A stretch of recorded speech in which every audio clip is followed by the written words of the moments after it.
All right, so now that you understand a little bit about why I'm doing this, let me show you what it is I do. So as I said before, she is, yes, already dressed, I'm aware. And generally speaking, when I have an idea, I go through my very large inventory, which this is what you see over here to the right. And it's, I want to say granularly organized. I have to be. I've got 116,066 elements, meaning items in my inventory. Yes, I do build, and I have built in this world, and I do have a marketplace store. But and when people know why I mention that, who actually play this game, because when you build, you tend to have more than the ordinary amount of inventory.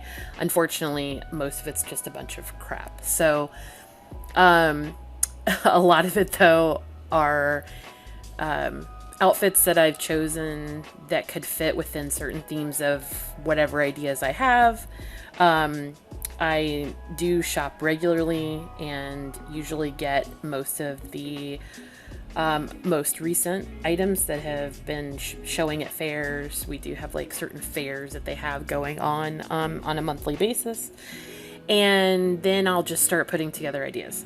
So, just to kind of hasten this up a little bit, she's already dressed, and I'll kind of give you just a rough idea of what I might look at. Here's some new stuff that I bought right up here. And you'll see that what she's wearing, this is made by one of our the designers here called R2. I do like a lot of her stuff. Hers, his, I'm not sure if it's a guy or girl.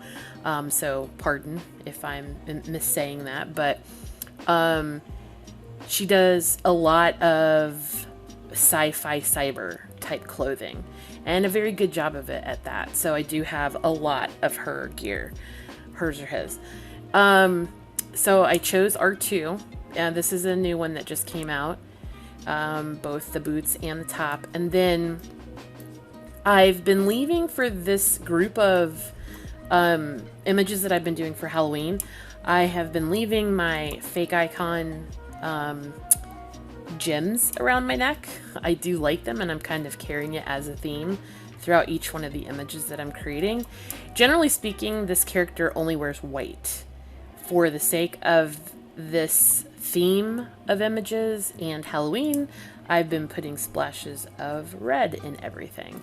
So I did add the red arm for this photo shoot, and this set of wings, which she does tend to wear wings a lot in a lot of images. This is made by another company called Razor, and it is a bento backpack set of wings. I thought it was pretty cool. I haven't actually worn it for any videos yet, or for photos yet, so I figured this would be a great opportunity.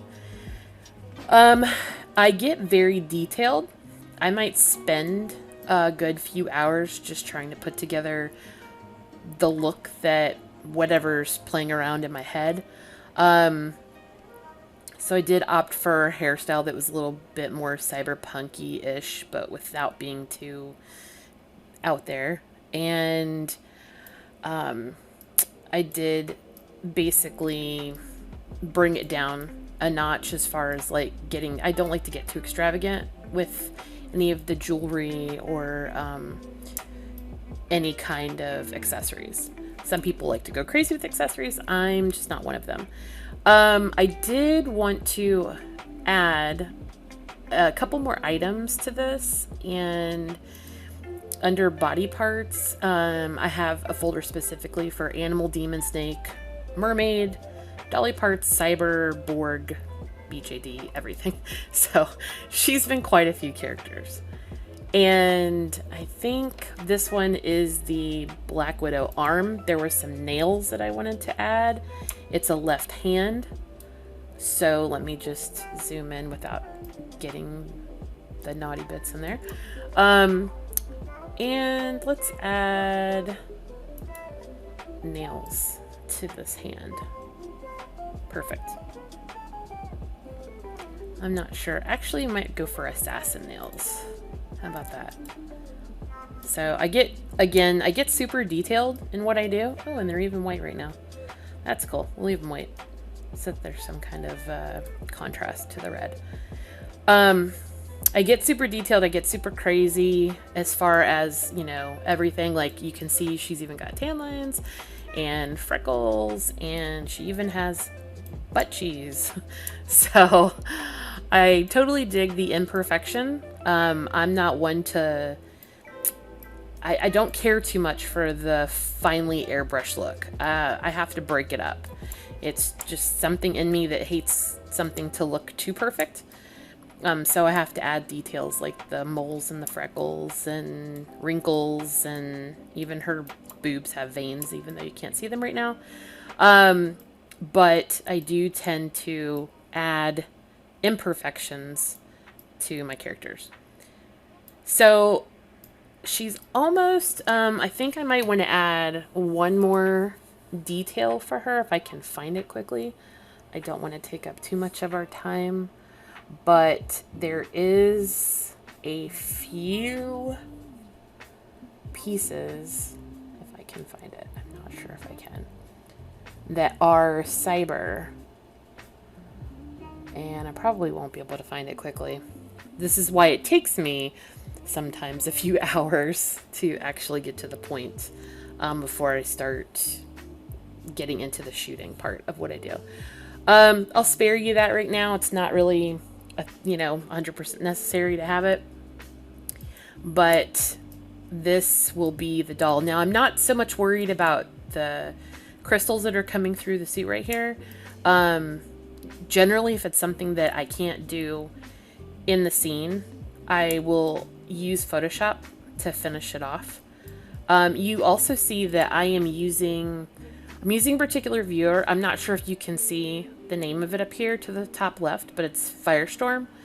Firestorm is great for moving within. I'll use it to do scene setup, to do costume setup, just to basically get everything together. I don't like to use it to shoot. It has a lot of limitations. It doesn't have everything that I need in order to photograph my character. And therefore, I'll just use it for modeling purposes as far as getting prepped for a scene.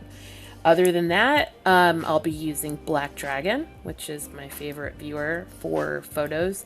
I do intend on getting into Machinima. It is one of the reasons why I spec'd out my PC the way that I did.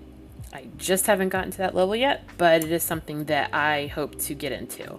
And if you're watching this and you don't understand what Machinima is, it's basically 3D virtual video. So instead of photography, you're creating videos with virtual characters. That is Machinima. So I'm going to take you into the next step. After I've gotten my character suited up and ready to go, then I generally start trying to figure out a plan for location. So I'm going to pause and come right back with a location.